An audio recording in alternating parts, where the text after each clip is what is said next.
అపోహలు ఎలాగుంటాయంటే ఈ శరీరం చనిపోయిన మనిషిని ఎవరికో ఇచ్చేస్తే పాతి పెట్టకపోతే లేకపోతే వాళ్ళకి కావాల్సిన కర్మకాండలు చేయకపోతే ఇది శవం దెయ్యమైపోతుంది, దెయ్యమై తిరుగుతుంటుంది, పైకి వెళ్ళదు, పైలోకాలకి వెళ్ళకపోవడం వల్ల ఆ ఆత్మ శాంతించదు. ఇలాంటి మాటలన్నీ ఉంటాయమ్మా. కరెక్టే. ఎందుకంటే ఎన్ని రకాల అపోహలు, అపనమ్మకాలు, మూఢనమ్మకాలు, మధ్యయుగాలు లాంటి ఉన్న మత విశ్వాసాలని మన వెనకాలే మనం కూడా వచ్చేస్తున్నాయి. కానీ అన్నింటికన్నా ఈ మూఢనమ్మకాలు, మత విశ్వాసాల కన్నా మానవీయత గొప్పది. ప్రేమ అనేది చాలా గొప్పది.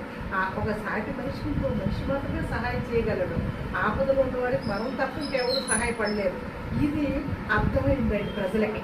ఈ చెప్పగా కొన్ని వందల మీటింగ్లకి, కొన్ని వందల మహాసభలు పెట్టాం. దేశవ్యాప్తంగా, రాష్ట్ర వ్యాప్తంగా ఈ సంవత్సరాల కాలంలో అనేక ఉద్యమాలు జరిగాయి, అనేక మహాసభలు జరిగాయి. ప్రజలు ఎడ్యుకేట్ అయ్యారండి. ఆ ఎడ్యుకేట్